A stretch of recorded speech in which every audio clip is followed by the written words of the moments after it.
नमस्कार दोस्तों, आप सभी का स्वागत है हमारे YouTube चैनल मान्या लाल किताब रेमेडीज में।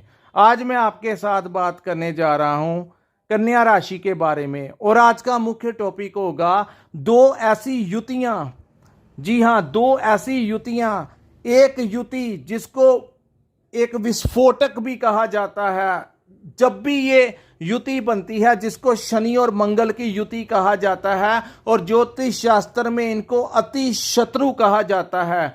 शनि और मंगल के बारे में कहा गया है कि शनि देव जिसका बहुत ज्यादा प्रभाव होता है, ये एक क्रूर ग्रह है दोस्तों, लेकिन ये एक ऐसे ग्रह हैं कि हर एक इंसान के कर्मों का हिसाब जो होता है वो शनि देव देते हैं। जैसा इंसान अपनी लाइफ में कोई कार्य करता है, अंत में वैसा ही परिणाम शनि देव उसको देते हैं। और दूसरी, मंगल के बारे में भी, मंगल भूमि पुत्र हैं। मंगल एक ऐसे सेनापति हैं कि जब जंग के मैदान के अंदर मंगल उतर आते हैं तो निश्चित ही वो जीतकर ही अपना झंडा गाड़कर ही वापस आते हैं। सो जब भी शनि और मंगल की युति बनती है तो कोई ऐसे दो देश जिनकी आपस में वैर विरोधता रहती है, तो वहां पर कुछ हिंसक घटनाएं जो हैं वो विश्व में देखने को मिलती हैं, जहां पर एक दूसरे के ऊपर हथियारों से अटैक किया जाता है। सो ऐसी हलचल जो है वो 15 मार्च से लेकर 23 अप्रैल 2024 तक विश्व में देखने को मिलेगी। सो दोस्तों, जहां पर ऐसी घटनाएं विश्व पर देखने को मिलेगी, क्योंकि ये दोनों ग्रहों का ऐसा प्रभाव होगा, वहीं अलग अलग राशियों के अंदर के अलग अलग भावों में ये युति बनेगी। लेकिन जैसा कि मैं आपको पहले भी बताता रहा हूं कि हर बार जो युति होती है वो एक जैसी नहीं होती। कुछ लोगों के लिए ये युति वरदान सिद्ध होती है, वरदान काल बन जाती है, अमृत बन जाती है, और कहीं कहीं ये युति जो है वो आपको बहुत ज़्यादा नकारात्मक प्रभाव देखने को मिलती है। आज हम बात करेंगे कि कन्या राशि के किस भाव में शनि और मंगल की युति बनेगी। दोस्तों, कन्या राशि जहां पर 6 नंबर लिखा है, मैं आपको ये बता दूं कि ये आपकी चंद्र राशि के हिसाब से मैंने प्रेडिक्शन दी है। सो वीडियो को अंत तक सुनिए, क्योंकि आज मैं आपको ये बताने वाला हूं कि समय का परिवर्तन, जब समय परिवर्तित होता है तो कैसे चमत्कार जो हैं वो हमें देखने को मिलते हैं। दोस्तों, 2022-23 में कन्या राशि वालों ने बहुत ज़्यादा स्ट्रगल किया। कुछ लोगों के हेल्थ के प्रति इशू हुए, कुछ लोगों की सेहत अच्छी नहीं रही, कुछ लोगों को कर्ज से बहुत ज़्यादा परेशानी झेलनी पड़ी। कर्ज इतना बढ़ गया कि उनको कोई रास्ता ही नहीं मिल रहा था। कुछ लोगों के ऊपर तो बैंक कोर्ट केस भी हो गए कर्ज ना उतारने की वजह से। वहीं कुछ लोगों के अपने दोस्त मित्र भाई बहन भी उनके शत्रु बन गए। सो शत्रुओं में बहुत ज़्यादा, शत्रुओं ने भी आपको बहुत ज़्यादा तनाव जो था वो दिया। एक एक करके सारे मित्र कन्या राशि के जातकों के दूर चले गए और उनको ऐसा फील होता था कि जैसे कि उनकी ज़िंदगी का सूर्य जो है वो अब अस्त हो चुका है और वो कभी उदय नहीं होगा। लेकिन जैसा कि सभी जानते हैं कि समय जो होता है वो परिवर्तित होके ही रहता है, चाहे कुछ टाइम जरूर लग जाए, लेकिन समय जो होता है वो change is the law of nature. So वो चीज़ें जो आपके साथ अब घटित होंगी उसके बारे में मैं ये वीडियो लेके आया हूँ। दोस्तों, अब क्या होगा जिस भाव में ये युति बनी है, पहले हम बात करेंगे शनि और मंगल की युति की। दोस्तों, ये आपके छठे भाव में बनी है। छठा भाव क्या रिप्रेजेंट करता है? छठा भाव हमारे रोग को, हमारे कर्ज को और हमारे शत्रु, हमारे कोर्ट केस जो होते हैं इनको रिप्रेजेंट करता है। और कहा जाता है कि छठे भाव में अगर कोई उग्र ग्रह बैठ जाए, अगर कोई अग्नि तत्व का ग्रह बैठ जाए तो बहुत ज़्यादा फायदा होता है। और वहीं अगर कोई जैसे चंद्रमा बैठ गए या गुरु बृहस्पति बैठ गए या बुध बैठ गए, शुक्र बैठ गए, तो छठे भाव में इन ग्रहों के द्वारा बहुत ज़्यादा जो पीड़ा है वो झेलनी पड़ती है। जैसा कि मैंने आपको कहा कि गर्म जो तामसिक ग्रह होते हैं, उग्र ग्रह होते हैं। एक ही ग्रह जो लंबे समय से आपकी कुंडली के छठे भाव में चल रहे थे, लेकिन अब सोने के पे सुहागा ये हुआ कि उसी भाव के अंदर मंगल भी आ गए। मंगल और शनि जो जब भी ये इकट्ठे होते हैं तो एक ऐसा विस्फोट बारूद का फटना जिसको बोलते हैं, ऐसा उग्र जो होता है।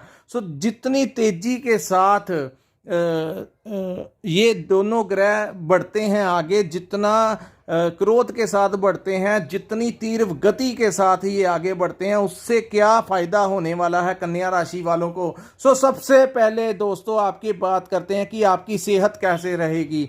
अगर आपको 2021, 22, 23 से आपको कोई रोग परेशान कर रहा था, बेवजह आपके हॉस्पिटलों में खर्चे बढ़ गए थे मेडिसिन के ऊपर, आपकी बॉडी के ऊपर, सो ये वो समय होगा जब आपके रोगों को नाश कर देंगे। इसको रोग नाशक युति भी कहा जाता है। अब हम बात करते हैं आपके कर्ज की। सो दोस्तों, जिन लोगों का कर्ज नहीं उतर रहा था, उनको ईएमआई देना बहुत ज़्यादा मुश्किल हो गया था और उनको लग रहा था कि कर्ज कभी उतरेगा ही नहीं, उन लोगों के जीवन में ये वो समय होगा जब आप समय को परिवर्तित होते हुए और चमत्कारों को होते हुए अपनी आंखों से देख पाएंगे। अगर आपके कर्ज को उतारने के लिए कोई ना कोई रास्ता बनेगा। यहाँ तक कि जो लोग नया व्यापार शुरू करना चाहते हैं, नई जिंदगी शुरू करना चाहते हैं और पैसे की ज़रूरत है, लेकिन समझ नहीं आ रही कि पैसा आएगा कहाँ से, या तो अगर उन लोगों ने बैंक में एक लोन अप्लाई किया है तो उनका जो लोन होगा वो ये इस समय क्लियर हो जाएगा। जिन लोगों ने एप्लीकेशन लोन के लिए दी है तो वो कर्ज जो होगा वो आपको मिल जाएगा, जिसकी वजह से आप अपनी ज़िंदगी के आने वाले समय के लिए बहुत अच्छी प्लानिंग कर पाएंगे। वहीं हम बात करते हैं दोस्तों शत्रु, इस युति को जहां पर रोग नाशक कहा जाता है, कर्ज नाशक कहा जाता है, वहीं पर शत्रु नाशक भी ये युति कहलाती है। दोस्तों शत्रु नाशक का भाव, जो लोग व्यापार में आपके राइवल्स होते हैं, आपके दुश्मन होते हैं, आपको देख नहीं, आपको हंसते हुए नहीं देखना चाहते, किसी न किसी प्रकार से आपको तनाव की स्थितियां आपके लिए उत्पन्न करते हैं, आपसे जेलसी की भावना रखते हैं। वहीं हम बात करते हैं जो लोग नौकरी करते हैं, वहां पर बॉस उनको प्रेशर में रखते हैं या कुलीग्स उनके कामों में अड़चने डालते हैं। तो दोस्तों ये वो समय होगा जब ये लोग भी आपके या तो मित्र बन जाएंगे या अपना आपके समक्ष आकर आपसे कुछ भी गलत बोलने की हिम्मत नहीं करेंगे, या तो इनका मूड स्विंग हो जाएगा या इन लोगों की ट्रांसफ़र हो जाएगी। सो कहीं ना कहीं बहुत बड़े लेवल का आपको लाभ देखने को मिलेगा। वहीं हम बात करते हैं जिन लोगों के ऊपर कोर्ट केस लगा हुआ है और उनको कोई रास्ता नहीं मिल रहा था, अब उनको, जिन लोगों ने उनके ऊपर कोर्ट केस लगाया हुआ है दोस्तों, उन लोगों को अब राहत मिलेगी। या तो आपका कॉम्प्रोमाइज हो जाएगा या किसी ना किसी रूप में अगर आपका कोई कोर्ट का फैसला आने वाला है तो जो दोस्तों ये फैसला जो होगा वो काफ़ी हद तक, अगर आपकी कुंडली में शनि और मंगल की अवस्था अच्छी है जन्म कुंडली के अंदर, बर्थ चार्ट के अंदर, तो वो जो कोर्ट केस में जो फैसला होगा वो कन्या राशि की फेवर में हो जाएगा। सो दोस्तों ये एक बहुत बड़ा समय होगा और इस समय को आपने बड़े अच्छे तरीके से मैनेज करके चलना। क्रोध की भावना बढ़ेगी क्योंकि जो दोनों ही उग्र ग्रह हैं, सो जब दोनों दुश्मन एक भाव में बैठेंगे, जहां पर आपको लाभ तो देखने को मिलेगा, वहीं आपके कुछ खर्च जो हैं वो बढ़ने की शंका है। सो अपने खर्चों के ऊपर नियंत्रण रखना। जो पुरानी गलतियां की है उन गलतियों से हमें कुछ सीखना चाहिए, ना कि उन गलतियों को हमें दोबारा दोहराना चाहिए। जो दोबारा से उन्हीं गलतियों को दोहराते हैं उन लोगों को क्या कह सकते हैं हम। अब हम बात करते हैं दोस्तों सूर्य और राहु की युति की, जिसको ज्योतिष शास्त्र में ग्रहण दोष भी कहा गया है। कहते हैं कि ये भी दोनों एक दूसरे के अति शत्रु हैं और इसके बारे में कहा गया है कि जब देवताओं को अमृत पान करवाया जा रहा था भगवान विष्णु के हाथों से, उस समय राहु, जिनको षड्यंत्रकारी ग्रह भी कहते हैं, जिनको राक्षसी ग्रह भी कहते हैं, सो राहु उस समय देवताओं जैसी वेशभूषा डालकर वहीं पर बैठ गए और जैसे ही अन्य देवताओं को अमृत पान करवाया गया, उस समय अमृत की कुछ बूंदें जो थी वो राहु ने भी ग्रहण कर ली। लेकिन जैसे ही ये चीज़ सूर्य भगवान और चंद्रदेव ने देखी, तुरंत ही उन्होंने भगवान विष्णु को कह दिया कि ये भगवान आपने, हरि विष्णु, ये क्या किया, इस राक्षस राहु को आपने अमृत पान करवा दिया, ये हमें परेशान करेगा। तो उसी समय भगवान विष्णु ने अपने सुदर्शन चक्र से राहु की गर्दन जो थी वो काट दी। सो राहु का जो सर था वो अलग हो गया और नीचे वाला जो धड़ था वो अलग हो गया। हालांकि अमृत पान करने के बाद उसको मारना जो था वो असंभव था, इसीलिए उसकी जो गर्दन काट दी। तो अपने शरीर की, अपनी बॉडी की ऐसी अवस्था को देखते हुए राहु को इतना क्रोध आया कि वो दोनों के पीछे पड़ गया। लेकिन उस समय से राहु जब भी उसने कहा कि जब भी मेरी शक्तियां काम करेंगी, जब भी तुम दोनों मेरे आसपास आओगे, मेरे अधिकार क्षेत्र के अंदर आओगे, तो मैं तुमको निगल लूंगा। सो दोस्तों, जब 8 अप्रैल का टाइम आएगा, 8 अप्रैल अमावस होगी, जिस दिन सूर्य देव अपना बल छोड़ देंगे और राहु अपनी पूरी शक्ति के द्वारा सूर्य देव को अपने अंदर ग्रहण कर लेते हैं।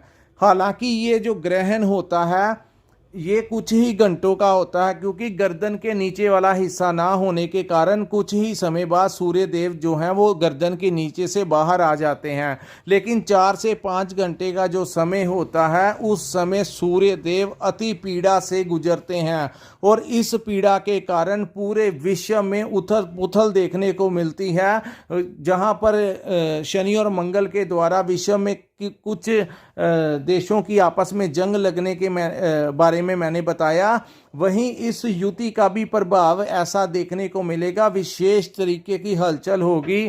कुछ राजनीतिक जो लोग होंगे वो अपनी पार्टियों को छोड़कर दूसरी पार्टियां ज्वाइन कर लेंगे। सो ऐसी कोई बड़ी राजनीतिक लेवल पर भी कोई बहुत बड़ी उथल पुथल देखने को मिलेगी, क्योंकि सूर्य जो हैं वो राज दरबार के कारक हैं, सरकार के कारक हैं, राजनीति इज्जत मान के कारक हैं।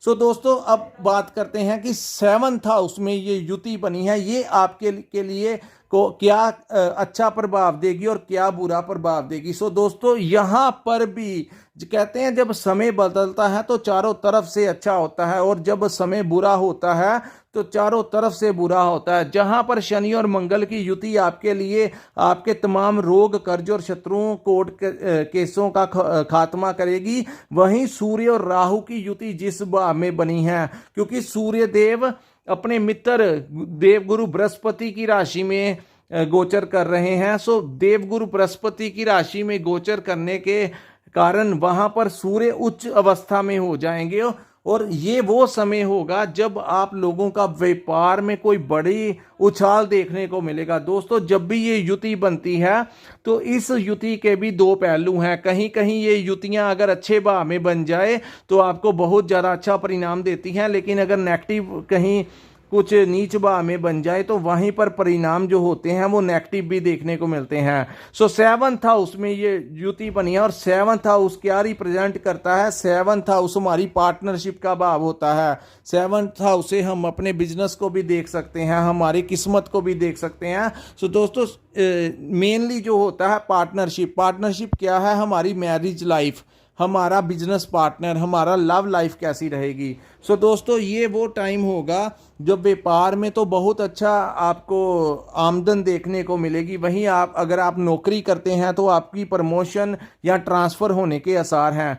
जो लोग ऑनलाइन काम करते हैं, इलेक्ट्रॉनिक्स का काम करते हैं, मोबाइल सोशल मीडिया के साथ जुड़े हुए हैं, उन लोगों को विशेष लाभ जो है वो इस समय देखने को मिलेगा। और इस युति का कार्यकाल जो होगा वो 14 मार्च से लेकर 13 अप्रैल 2024 तक होगा। सो ये जो भविष्यवाणी मैं कर रहा हूँ ये चंद्र राशि के ऊपर आधारित है, जहां पर मार्च और अप्रैल 2024 लिखा है, तो 23 अप्रैल तक वो युति होगी। सो दोस्तों, ये जो समय है ये आपकी फेवर करने जा रहा है, और इतनी बड़ी फेवर कि जो चमत्कार होंगे वो आपकी सोच से ऊपर की बातें होंगी। आपने सोचा भी नहीं होगा कि समय इतना पॉजिटिव भी हो सकता है, क्योंकि इतना नेगेटिव समय गुजारने के बाद हमारे हौसले जो होते हैं वो ख़त्म होने शुरू हो जाते हैं। हमारी विल पावर जो होती है, हमारे अंदर का कॉन्फिडेंस जो होता है वो कम हो जाता है, और हर बात आगे जब कुछ रोशनी दिखाई देती है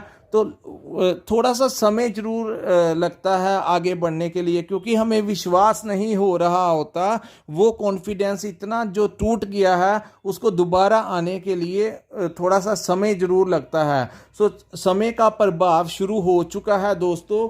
ये वीडियो मैं इसीलिए बता रहा हूँ कि अब जो समय होगा आपके फेवर में होगा, सो आप अच्छे कार्य कर सकते हैं। जिन लोगों ने शेयर मार्केट में भी पैसा लगाया हुआ है, हो सकता है कि उनके शेयर में कुछ बड़ा उछाल देखने को मिले। स्टॉक एक्सचेंज में आपको जिन लोगों की आमदन जो है वो जो लोग विदेश में रहते हैं उनको काफ़ी लाभ होगा। जिन लोगों ने पीआर अप्लाई की है तो उनको पीआर लंबे समय से नहीं मिल रहा था, सिटीजनशिप, तो ये वो समय होगा जब आपके एम्बेसी के द्वारा जो आप दूसरे देश में रहते हैं तो वहाँ पर आपको ग्रीन कार्ड या सिटीजनशिप मिलने के पूरे आसार इस समय कन्या राशि के अंदर बन गए हैं। सो दोस्तों, अब मैं आपको ये बताता हूं कि इस समय पर आपने किन चीज़ों को अवॉइड करना है। सबसे पहले मैं आपको बता दूं कि ये जो 4 बड़े ग्रह हैं ये सारे ही उग्र और अग्नि तत्व के ग्रह हैं। सो ऐसे ग्रह जब युतियां बनाते हैं तो स्वाभाविक है जहां पर आपके कुछ काम पॉजिटिव होंगे, वहीं ये युतियां कहीं ना कहीं आपके अंदर गुस्सा जो होगा, क्रोध की भावना बहुत ज़्यादा बढ़ा देती। उसका सबसे बड़ा रीज़न होगा दोस्तों मंगल का उच्च भाव में आ जाना। उच्च भाव में जब मंगल आते हैं तो सेनापति का हो सकता है कि सेनापति जब मैदान में आता है तो वो कोई उसके अंदर एकदम से क्रोध आता है, इसीलिए वो युद्ध लड़कर जीत के वापिस आता है। सो जब क्रोध आएगा ही आएगा, ये नेचर है दोस्तों। आप देखना आपको महसूस होना शुरू हो जाएगा कि छोटी छोटी बातों के ऊपर आपके अंदर क्रोध की भावना जो है बढ़ रही है। किन चीज़ों का विशेष ध्यान रखना है दोस्तों, आपने जब समय होगा ग्रहण के आसपास का जो समय होगा उस समय आपने कोई भी मांगलिक कार्य है जो वो नहीं करवाना। वहीं हम बात करेंगे कि अपनी आंखों का ध्यान रखना और ट्रैवल करते समय आपने ड्राइविंग जो है वो बहुत ज़्यादा तेज़ नहीं चलानी, क्योंकि अगर आप तेज़ चलाओगे तो वहीं कहीं ना कहीं अगर कुछ नेगेटिव हो गया हो तो आपके साथ भी कुछ नेगेटिव हो सकता है। सो प्रिकॉशंस ये यूज़ करना। वहीं ये जो पार्टनरशिप के भाव में युति बनी है तो दोस्तों जिन लोगों की मैरिज लाइफ में कोई डिस्टर्बेंस है, या अगर घर में कोई छोटी मोटी बात होती है तो उसको आप टाल दीजिए। अगर आपने गुस्से में कुछ ज़्यादा ही एक्शन का रिएक्शन कर दिया तो बात कहीं ज़्यादा कहते हैं कि राई का पहाड़ ना बना दे, सो जो आपकी रिलेशनशिप को कहीं ना कहीं प्रॉब्लम क्रिएट करे। वहीं जो लोगों की एंगेजमेंट हो चुकी है, लव लाइफ में कहीं ना कहीं आपस में फ़ोन पे बात करते हैं या आपस में डेट करते हैं, तो उन लोगों को भी इस समय थोड़ा सा अपने रिलेशनशिप को में थोड़ा सा ध्यान रखना है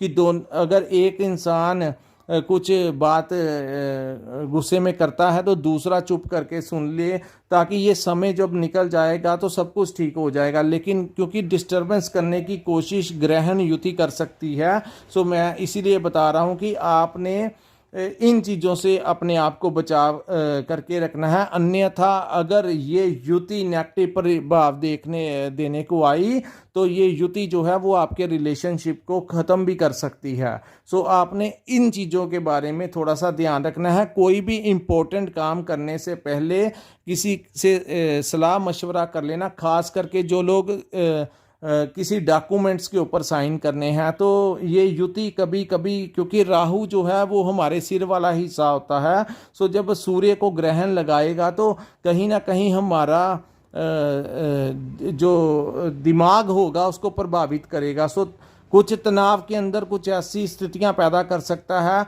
सो सोच समझ कर सिग्नेचर करना, और ग्रहण काल के आसपास के टाइम पे तो कोई भी डील जो है वो मत करना। सो दोस्तों, ये था कन्या राशि के ऊपर 2 बहुत बड़ी युतियों का कैसा प्रभाव जो है वो देखने को मिलेगा। अगर आपको हमारा ये विश्लेषण अच्छा लगा हो तो हमारे चैनल को लाइक और सब्सक्राइब करना मत भूलिए।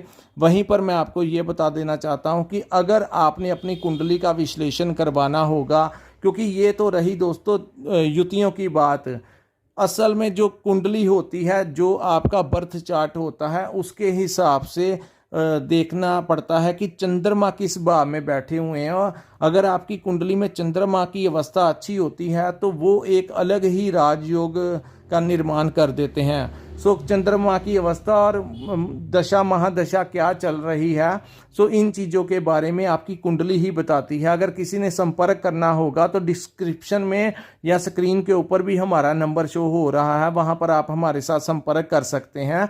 हमारे पास जो भी उचित उपाय होंगे वो हम आपको ज़रूर उपलब्ध करवाएंगे। सो दोस्तों, ये था कन्या राशि के ऊपर वीडियो। यहीं पे हम अपनी वीडियो को विराम लगाते हैं। नमस्कार, जय माता दी।